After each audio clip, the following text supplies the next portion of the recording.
27th of December, Rabbi Levitt, Gemora. Welcome back, Lou. Thank you.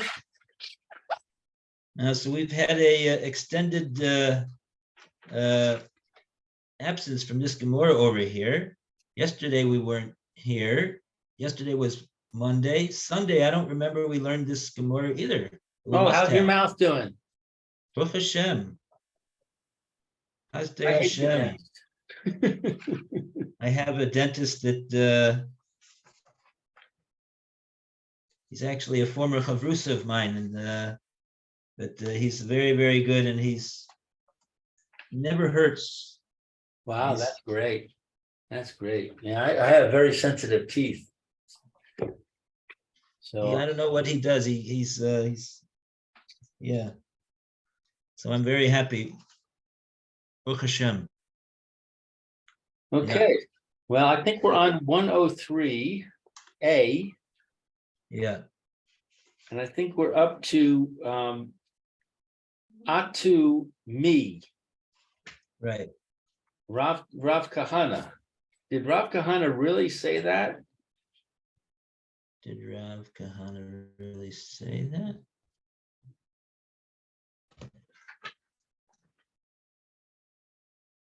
Or did he actually give 4 and take back 8? Did he make a big profit? Atumi Yohiv Rav Kahana Arba V'Shokil Tamni. Right, a little bit Lav Dafka over here. That definitely is not what he did, because we know what he did. We know that the only thing that he did is he bought the kutna, and he put down the money, and he didn't take the kutna with him. Is that the way we say it? Kitna. Okay. But this is a rhetorical question, Rabbi. I think it's trying to refute the idea of ribis.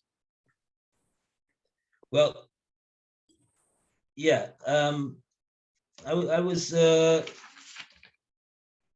really, what's happening over here is that the Gemora doesn't understand Bechlal why it was that Rav told Rav Kahana what he told him. If you remember the story, the Rav Kahana, like we said, he gave 4 for the kitna, and then for some reason he left it there with the seller. He didn't take it with him, and then the seller, and then the shuk went up, and now that kitna is worth double what Rav Kahana paid for it, and the seller promptly sold the kitna to a second buyer, but he didn't intend to take the profit for himself. Rashi understands that he intended to give it to Rav Kahana, but now Rav Kahana was not sure whether he could take it. He went to Rav, and Rav told him that if the seller mentioned that this kitna belongs to you, so then you could take all the money that he wants to give to you. But if he didn't mention you at all, so then you cannot take that money. So the Gemora says, according to who is Rav saying this? Is he saying it according to Bnei Marava? Because we know that Bnei Marava, they're the ones that say, oh, you got the seller's got to know about the true identity of the one who is supposed to acquire what it is that he's selling. And if he doesn't know, so then he won't acquire it, even though it's his money. And so by the very same token, we would say the same thing the other way around, with the buyer giving the money to the seller. Does the buyer, Rashi explained, know who the real seller is over here. It's who's the real seller? The real seller is Rav Kahana, because he's the one that owns this kitna. Okay, so that was what we said so far. And on that, the Gemora at this point, when it says Atu, the Gemora is Atu mi Yohiv Rav Kahana Arba v'Shokil Tamne. Was it Rav Kahana's intention that he's going to give four for this kitna, and then he's going to be able to get back 8 for it? Was Rav Kahana engaging in business over here? Is that what the story was with Rav Kahana over here? A rhetorical question. For sure, he wasn't engaged in that. That wasn't his intention. That anybody should. He wanted kitna. That's why he gave the seller money for the kitna, because he wanted to buy kitna. He wasn't doing business over here. And accordingly, the Gemora says after that. Maybe we'll read that at that point. Let's read what the Gemara says. So we'll start with kitna memelahu da'aiker. See where that is? Kitna memelahu da'aiker. This is right before the Mishnah. It's on the 103A2 on the left-hand column. The paragraph begins with the Gemora rejects this suggestion, but it's in the middle of the paragraph. The first word on the line is interest. Oh, kitna, right. So it's who's reading? You are. You could read. I am. So kitna memila hu dayaka. Why is the incident you described? Why? This is the art scroll. Why, in the incident you describe, he simply paid for flax, and now the Gemara says the flax then appreciated on its own. Migazal Gazalua, if Rav Kahan already owned the flax, and when the original owner sold it without his permission, says Art Scroll, the Gemara says they surely robbed it from him. Right. So this is a case basically of Gezel. What's going on over here? Forget about interest, but the Gemara says this is a case of Gezel, and it's got nothing to do with B'nai Marava, what the intention of the buyer when he gave the 8 coins to the seller. Who did he intend should acquire those 8 coins? That's got nothing to do with this story over here. We got a story over here of Gezel. That's what we have. But how can we say it's Gezel when the original seller is giving the money to Rav Kahana? A thief wouldn't do that. He would keep the money. He had no authority to sell something that didn't belong to him. He's selling property of Rav Kahana to a third party without Rav Kahana's permission. That's called Gezel.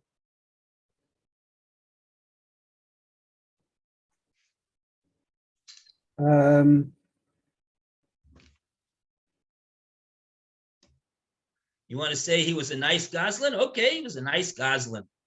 He didn't mean to rob Rav Kahana. But if you want to define what's going on over here, says the Gemara, what's going on over here is Gezel. It's got nothing to do with B'nai Marava.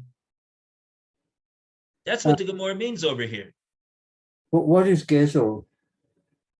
Gezel is you're taking something that doesn't belong to you away from the one that it does belong to. But has that happened?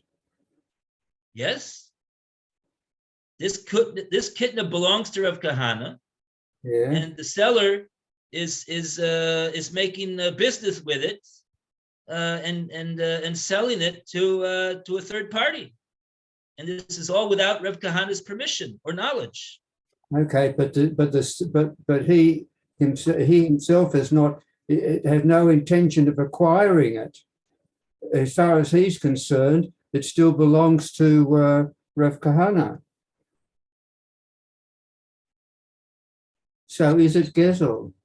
If that's Yes, it's Gezel. That's what the Gemara calls it, Gezel. I'm trying to understand how the Gemara can say that it's Gezel. The Gemara says, Zabne Mar Vaise Dechi Tana. And my English says, the owner of the flax sold it. Is that a correct translation? Well, he was the owner of the flax. He was the seller of the flax to Rav Kahana. But once Rav Kahana bought it, who's the true owner of the flax? It's Rav Kahana.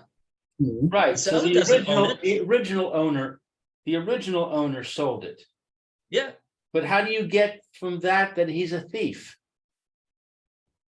Okay. How is the Gemara coming up with this idea that he's a thief? I don't get it. Okay, let's put ourselves in the place of Rav Kahana. Okay, Rav Kahana goes to this. Let's pretend that we were the one that went to buy this flax. Let's say you go to a store and you buy from the store owner eggs because you want to make a Spanish omelet today. You got a real taiva to have a Spanish omelet, and your wife knows how to make Spanish omelets so well. And so you go to the store and there's only one carton of eggs left, and you rush to grab that carton of eggs, and you rush over to the kupa'it and you pay for it, and then you get a phone from your wife, and your wife says, "Come home immediately," and you forget all about the eggs, and because you're worried about what happened with your wife, and so you run home and you don't take the eggs, and so and now the kupa'it says, "Oh, what am I going to do with these eggs?" And so somebody says, "Here, I'll buy them off of you." So I sold them to somebody else. They belong to somebody else. I'll pay you double for them. Okay? So she says, "Okay, here, take the eggs." So now this guy goes off with the eggs, and now you come back 15 minutes later to the store, and you say, "I left my eggs over here. What happened to them?" And she says, "Oh, I'm sorry. I sold them to somebody else." How are you going to feel? eggless. Wait, you didn't say the whole statement. She says, "I sold them to somebody else, and here's your money, double money." But I wanted eggs. I didn't want money. I feel pretty good. I'd say, okay, give me another set of eggs for half the money, and I'll take the profit. I feel great. There were no more eggs. But see, that's what I'm saying. Is The reason that you we're don't understand this is all because you don't know what a Spanish omelet is. That's why you don't understand this. we're throwing all kinds of assumptions into this, which is okay. The Gemara is making an assumption about the arrangement between Rav Kahana and the store owner. Okay, Maybe Rav Kahana said to the store owner, "Hold on to these eggs, and if the price goes up, you can sell them." How do we know that wasn't the agreement? How does the Gemara know that Rav Kahana did not want the store owner to sell the eggs if the price went up? On the contrary, how do you get off assuming that maybe Rav Kahana said, "Oh, I got to go now, but if somebody comes along and wants to give you double for this flax, take it from him and give me the profit. That's exactly what the Gemora said in the previous sentence. The Gemora said, "V'ki Otu mi Yohiv Rav Kahana arba b'shokil tamne." Was that the intention of Rav Kahana, that he's doing business here with this flax? That was the intention of Rav Kahana. That's exactly what the Gemara is saying. That definitely wasn't the intention of Rav Kahana. He wanted to buy the flax. He wanted flax. That's what he wanted. And now this seller goes ahead and he sells it to somebody else. That's gezo. You can't do that with my flax. Where do you get up doing that with my flax? It belongs to me. It's gezo. What's the difference whether you give him back his money and you give him back double his money? It's called gezo. The halacha is it's gezo. Tell me, is that the only flax? There's no more flax around? It doesn't matter. That was gezo. Because everybody's saying, "Oh, Rav Kahana, he should be happy with getting the 8." First of all, now if he would go to buy flax, it would be 8. So he hasn't made any profit whatsoever, Rav Kahana, over here. Oh, right. Okay. And what he wanted was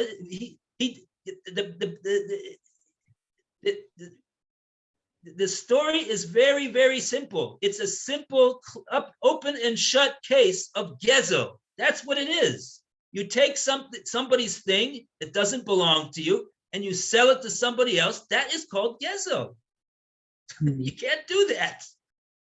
You can't do that with something that belongs to somebody else. The only difference between that and if Reb Kahana had said you can sell it if you like, is that if he had said that, it wouldn't be gezel, but the same action would have occurred. Right. If Rav Kahana was doing business and he told him, "Look, you can do business with this kitna," so then that's fine. So then Rav Kahana instructed him to do business with his kitna. But that's exactly what the Gemora said one sentence before. Did Rav Kahana, was he doing business over here with this kitna? Is that what Rav Kahana was doing?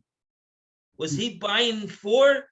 He was buying for 4 and with the intention of getting back 8. Is that what Rav Kahana's intention was? The Gemora is saying that was not at all what Rav Kahana was intending to do. He intended to buy flax, and the flax belongs to him. But Rashi says the issue was interest. Okay, so Rashi, if they're doing business, the issue can't be interest. There's no interest in a business deal.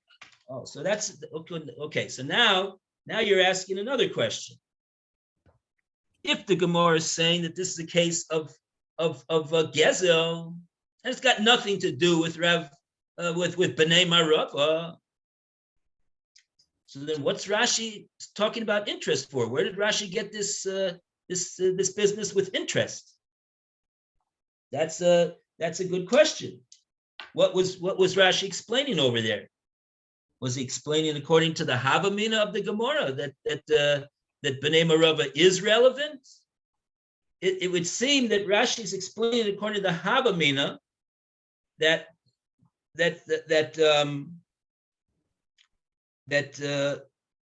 if we say that this is not a case of gezel for some reason,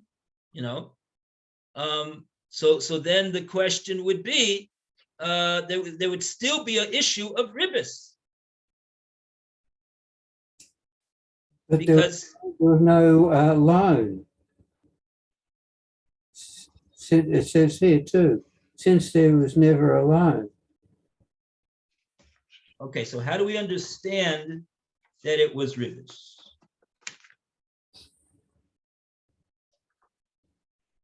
So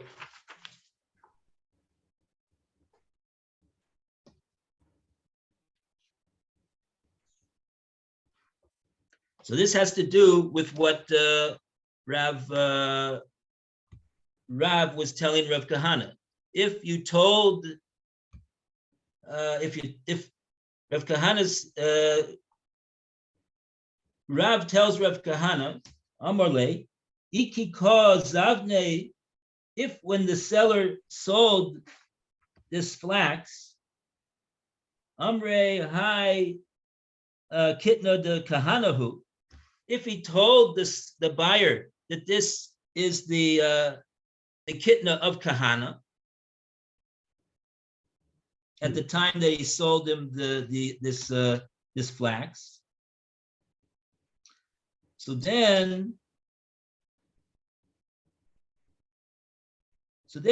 Rab said, Zil shkol, you can go and take the eight.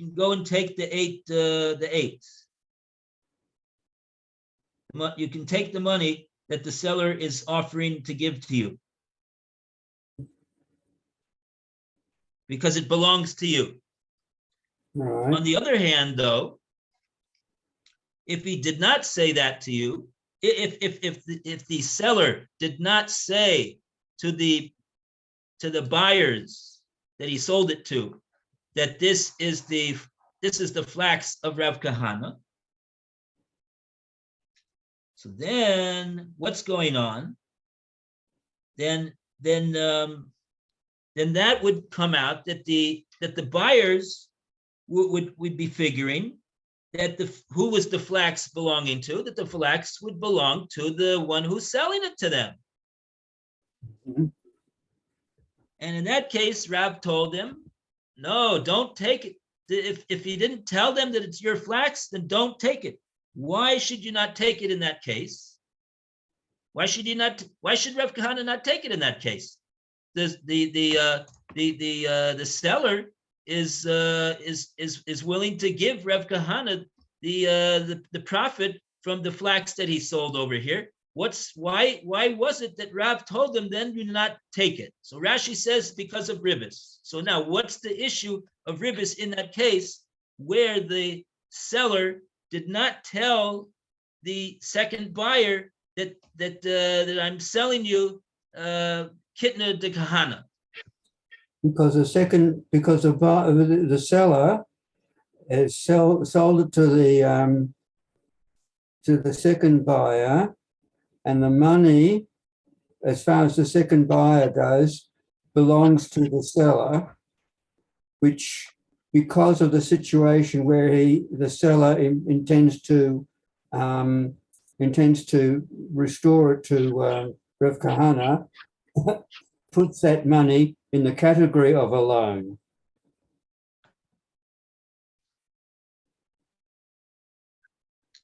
Why is it a loan? Because You're it's saying that the second buyer basically has the intention that the extra money should go to the first seller. Then this first seller acquires that money. It's his money. Where's the loan here? Because while the second buyer has intentions that the money belongs to the seller, because he doesn't know about Kahana, so that money, as far as they're concerned, belongs to the second buyer, but to the seller. But the seller doesn't have intentions of receiving the money. He's got intentions of passing it on. So, I suppose in a way, that money has been put into the seller's possession as in a temporary measure, which makes it a loan, because the seller is going to pass that on to Rav Kahana.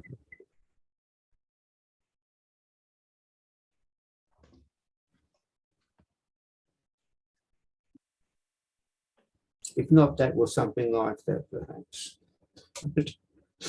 Does Art Scroll explain why Rashi says this is ribis over here? I have no idea. I haven't looked. There's a lot of writing here. But in any case, but this is the this is the answer to Lou's question. Rashi is explaining according to the Havamina of the Gemora before the Gemora said this is not a case of ribis, this is a case of gezel. So what? We're trying to explain what's the reasoning of Rav, why he told Rav Kahana that if when the seller sold it on to another buyer, if he said that this flax is the flax of Kahana, so then you could take it. But if he did not do so, then you cannot take it.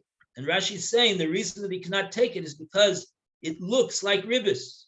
So we're trying to explain. So Rashi is explaining what the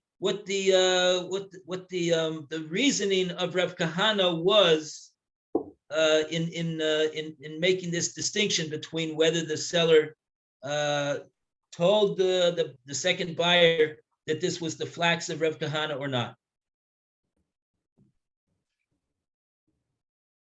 But the Gemora has challenged this whole approach. The Gemora is saying this is not a story of that has to do with B'nai Marava. It's not a story that has to do with interests of ribis. This is a story of gezel over here, says the Gemora. That's the steps that the Gemora is taking. I've got to go now. Thank you, Rabbi. Okay, all the best. Hatzlacha Rabbah at the doctor. I'm going to leave the session going so that the recording works. You just shut me off when you're done. Okay, very good. Soll sein der gute Shliach. All right. So what I said is not applicable. What does ArtScroll say on these words?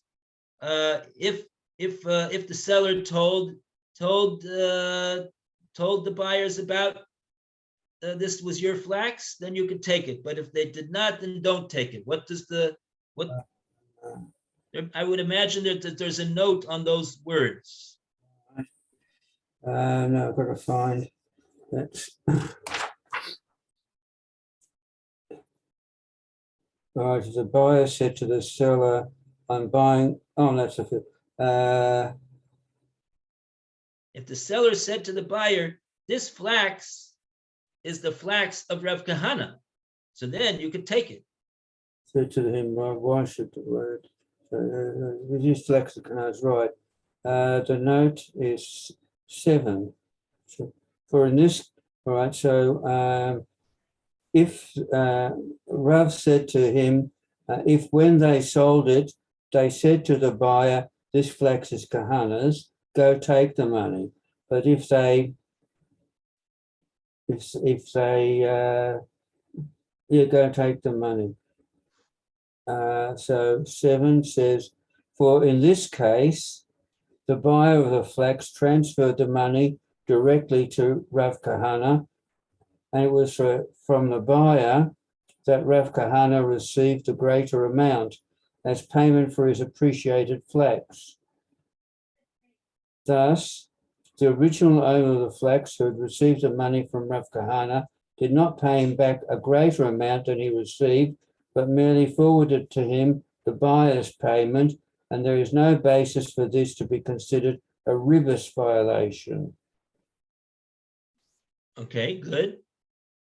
Now, then it goes on, but if they did not tell the buyer that it was your flax, do not take the additional money from him, as this would be considered a collection of interest.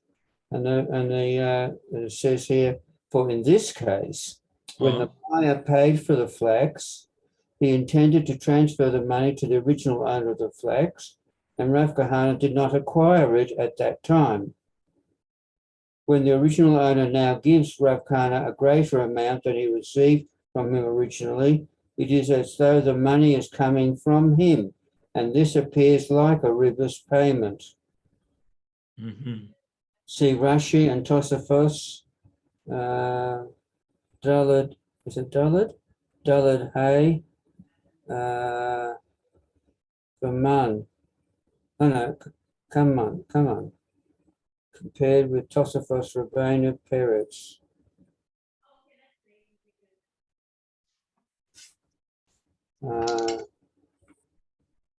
And then, similarly, in accord with those in the West, who said, who notified the owner of the wheat to the owner of the money. And that's a long note there. Rav's ruling is predicated on the assumption that if the buyers were not informed that the flax was Rav Kahana's, and when they paid for it, they intended to transfer their money to the original owner.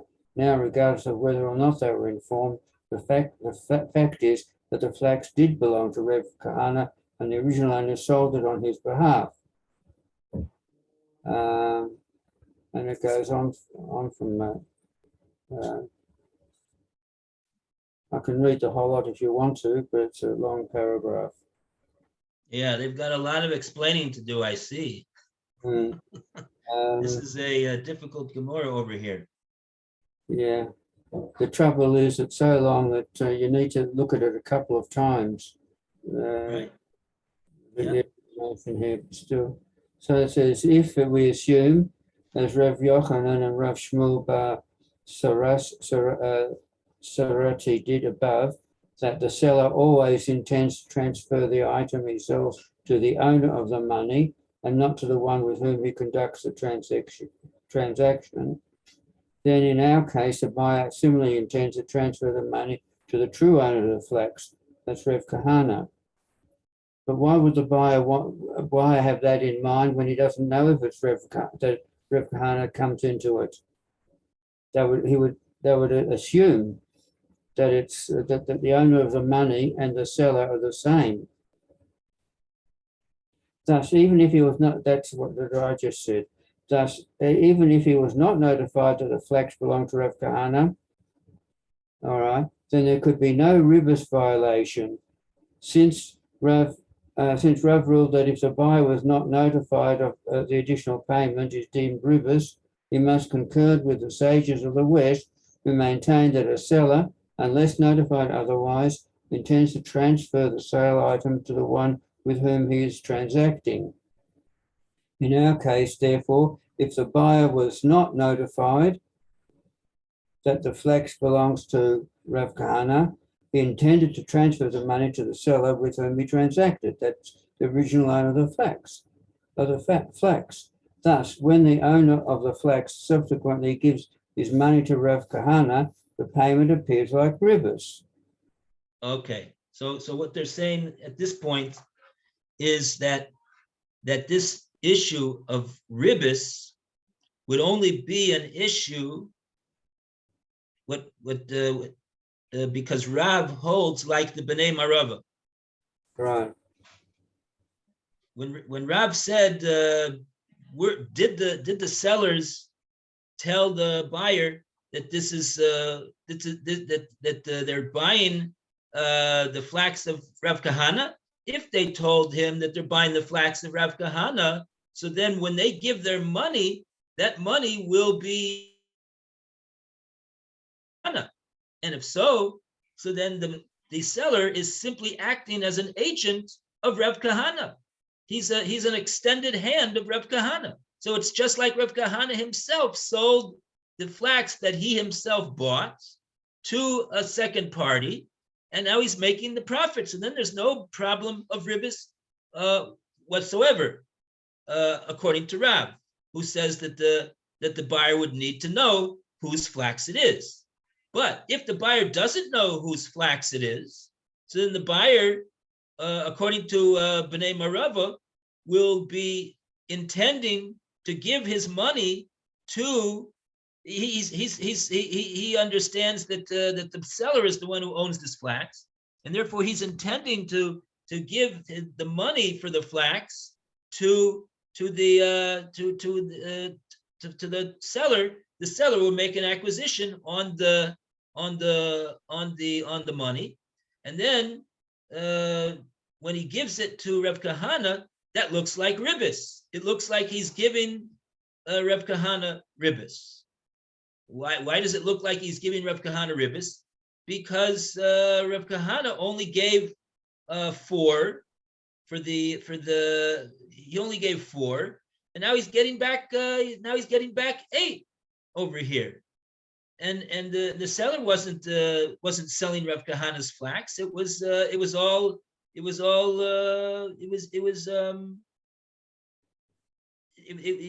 selling it as an agent. At least the people didn't know. The buyers did not know that, and so that would make a difference according to Bnei Marava, that their intention was to give it to the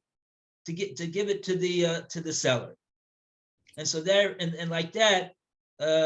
Rashi explains that it looks a bit like ribbis. It's a bit. What? Sorry. Yeah. So you'll ask, well, where's the loan actually? Where's the loan? The loan is of the money. It looks like Rav Kahana gave him the money to do business with, and now he's giving him. I mean, he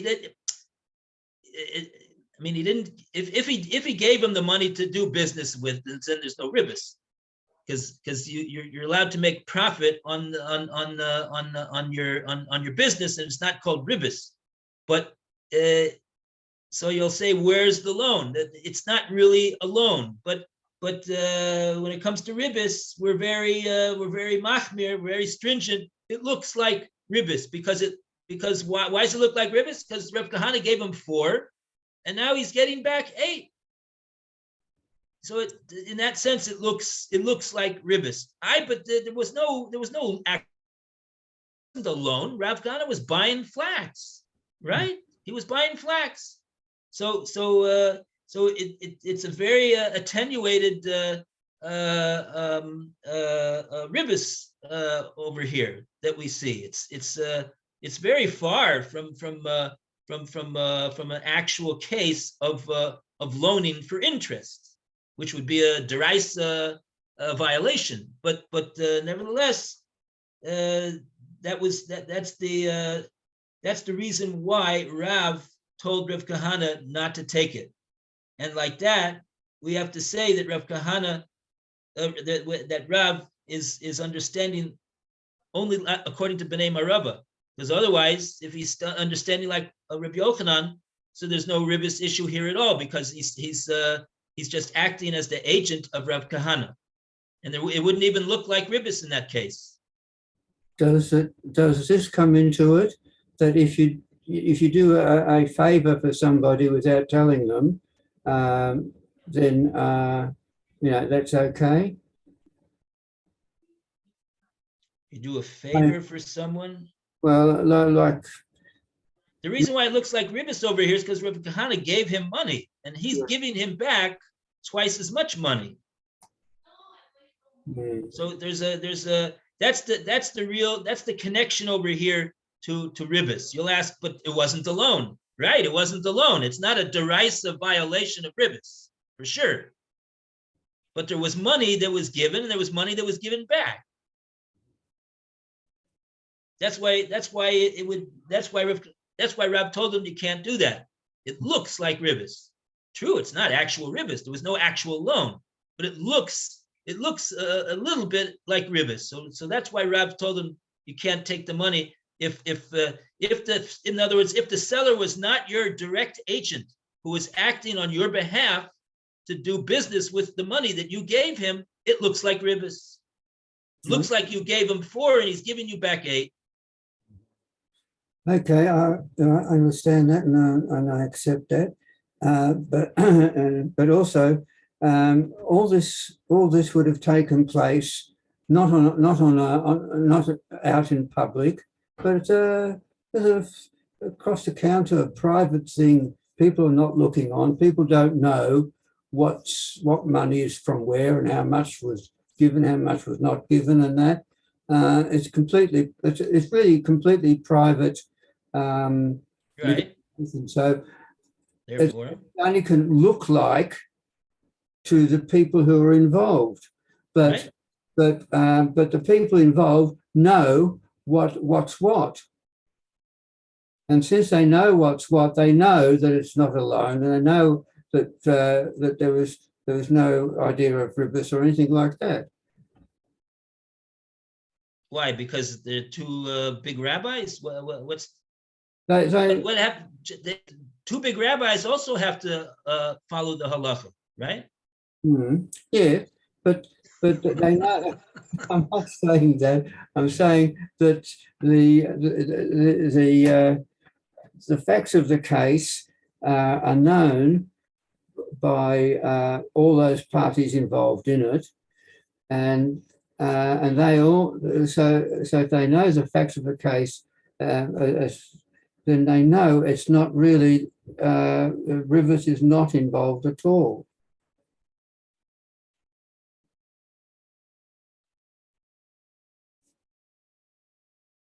It only looks like if someone from the outside peeks in and sees what's going on.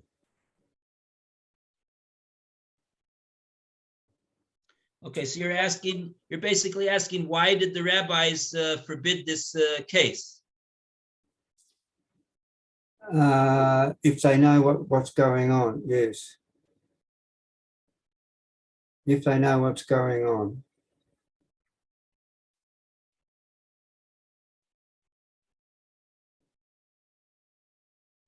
Well, that's not the way rabbis think. They don't allow people to do something which just because they know that what's going on. That's not how it works.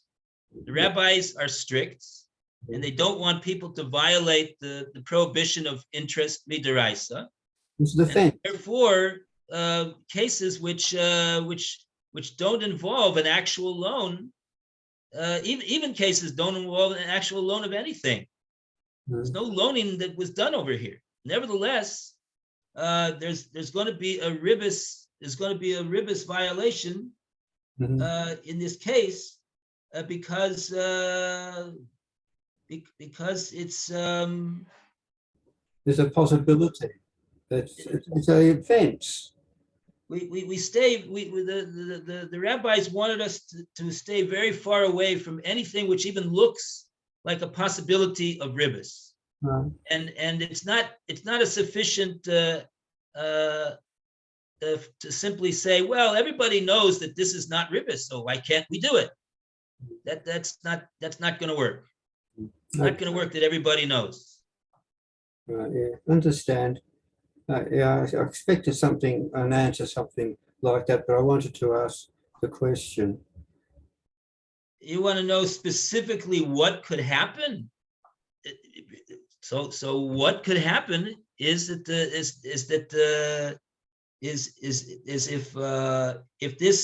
if this practice is allowed to be done, then people who don't know are going to hear that this practice is being done, and yeah, I did that. Oh, I did that. So oh well, if you did that, then I can do this. He was there looking, but if that's going to be permissible, then people are going to. That happens every day.